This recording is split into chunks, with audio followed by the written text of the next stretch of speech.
Kawan-kawan, mari kita bicara sekarang tentang musik dalam pandangan filsafat. Jadi bersifat metafisis ya. Walaupun musik itu sendiri ya bersifat fisik, artinya bisa diindera ya, yaitu didengar terutama ya. Oke, jadi dari segi definisi, musik itu adalah suara yang diorganisasi secara sengaja gitu. Jadi yang tidak disengaja itu ya hanya suara gitu, desir, desah gitu, gemuruh dan sebagainya kan. Nah, kalau yang kemudian ada ritmenya, ada segala sesuatu yang ini mendukung pada kesengajaan dan pengulangan dan sebagainya. Pokoknya ada aransemennya gitu, yaitu jadinya musik. Kemudian itu yang pertama ya. Yang kedua, membutuhkan perangkat auditif tertentu ya. Misalkan tadi bilang nada, ritme, seperti itu. Kemudian juga membutuhkan sifat estetika tertentu, misalkan kecantikan, kebagusan gitu ya, keagungan gitu. Apakah musiknya bersifat sendu seperti itu kan? Dan keadaan-keadaan emosional lainnya gitu ya. Jadi baik marah, benci, sedih gitu ada lagunya gitu. Ada kemudian ya gembira juga kan seperti itu. Itu dari musik per definisi ya. Kemudian kita ke ontologinya gitu. Apa yang disebut musik itu sebetulnya gitu. Ketika bagaimana itu musik itu? Apakah musik itu yang ditulis menjadi partitur begitu, ada nadanya dan sebagainya? Atau ketika musik itu dimainkan? Gitu.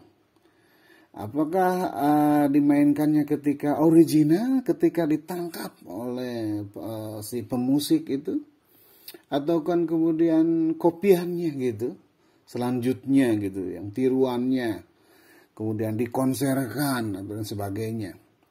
Ya ternyata musik itu ya suatu proses yang panjang juga ya. Oke, jadi pertanyaannya kemudian ada juga, apakah itu benda atau suatu proses? Atau atribut gitu? Atau aktivitas mental musik itu kan? Nah, itu secara ontologis ya, terutama dilihat dari itunya, bendanya ya. Kemudian apakah musik itu bertujuan dan berfungsi? Gitu. Jadi ada orang yang bikin musik itu memang karena tujuan tertentu, ada yang secara spontan kan, kita lihat aja nanti. Selanjutnya ya, karena menurut Darwin itu musik muncul dari seleksi seksual, ya seleksi alam melalui seks, gitu. Misalkan dari nyanyian burung gitu adalah diantaranya panggilan romantis dan sebagainya. Itu dari kaum biologis ya, yang evolusioner gitu. Tapi yang evolusi sosial ini dari Herbert Spencer itu jadinya ada teori spontan. Musik itu berasal dari luapan energi spontan yang kita rasakan di bawah pengalaman psikologis puncak tertentu gitu.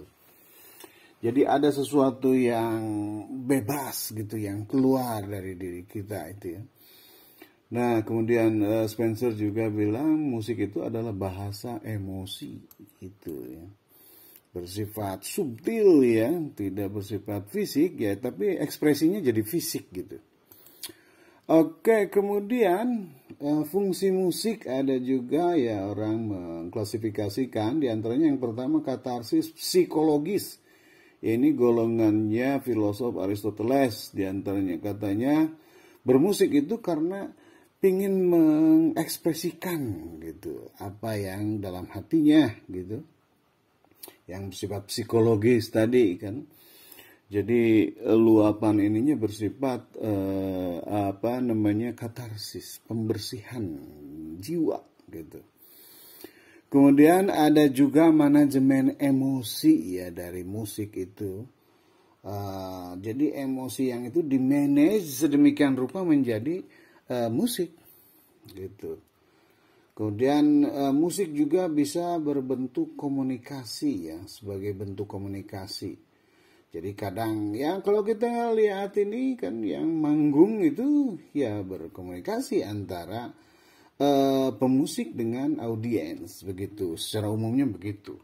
Tapi di antara pemusik juga bisa saling komunikasi kan. Ada di antara yang di panggung itu kan saling ini supaya bisa bersaut-sautan. Yang ini terutama terjadi di musik-musik seperti jazz ya, yang berkelompok gitu ya. Dan juga di orkestra gitu. Jadi ada macam komunikasi kan yang mengkomunikasikan ya ketuanya ya maestro itu yang di tengah seperti itu, yang dirijennya kan. Oke, kemudian ada juga musik itu sebagai bentuk rekreasi gitu. Jadi hiburan ya dibilangnya orang itu ya. Jadi dengan bermusik apalagi kemudian aktif itu semakin hiburannya atau rekreasinya tertambat begitu ya dalam suasana yang asyik masuk gitu ya. Nah, gitu. Itu rekreasi ya. Kemudian bentuk ikatan sosial ya, ada kumpulan-kumpulannya kan. Ada yang suka apa gitu ya, kalau di kampung saya itu ya ada yang musikalitis dari Al-Quran ya, namanya apa, kiroat gitu. Ada yang ke qasidah, ada yang ke dangdut begitu. Nah itu lain-lain, ada juga sudah ke kota ya, ada yang punk, ada yang rock dan sebagainya. Itu ada ikatan sosialnya tersendiri gitu. Ya sudah ke Bandung ada angklung, ada calung dan sebagainya. Bentuk penggalian spiritual, jadinya ini ya kadang itu kita hanya memainkan musik tapi kemudian keluar sesuatu ya yang indah-indah, kadang kan yang sedih-sedih bisa jadi menjadi suatu lagu atau suatu musik tertentu gitu. Itu fungsinya. Yang terakhir adalah musik sebagai pemahaman ya, jadi understanding. Nah, diantaranya ada adaptabilitas musik itu kan, dari amplifikasi, atensional, keperhatiannya, ada improvisasi, kemendadakannya kan, perseptual dari audiens gitu kan. Bisa juga bersifat terapis, kadang jadi lebih enak, lebih santai begitu kan. Dan evolutif ini musik itu ya, jadi ya seperti halnya yang baru-baru misalkan techno, EDM gitu kan. Itu tidak ada dulunya kan, tapi lama-kelamaan jadi ada misalkan, jadi kita pakai robot lah kan, sebut saja begitu ya. Jadi ada elektronik yang membantu kita bermusik yang dulu tidak ada. Dulu hanya misalkan ya musik itu dari yang dekat-dekat alam, alat pukul, alat petik dan sebagainya. Jadi terjadi adaptasi gitu ya. Jadi adaptif kalau musik itu.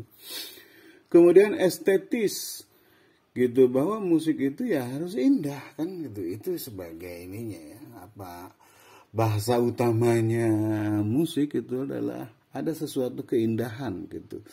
Dan yang indah itu membuat kita kaya, kata Bill Evans ya, ahli jazz ya, pemain jazz gitu, dia dari Amerika gitu. Jadi dengan yang indah-indah termasuk musik itu kita serasa memiliki sesuatu gitu. Ada yang disentuh dari diri kita gitu. Dan kita alami gitu. Jadi kita merasa lebih kaya dari biasanya gitu. Kemudian kebebasan ya, dari musik itu kebebasan. Nah ini diantara yang sering didengungkan oleh para pemusik, yaitu intinya kebebasan. Karena tanpa kebebasan mereka tidak bisa mengekspresikan musik. Inti dari musik adalah kebebasan, kata Sergio Celibidache, itu dari maestro ya.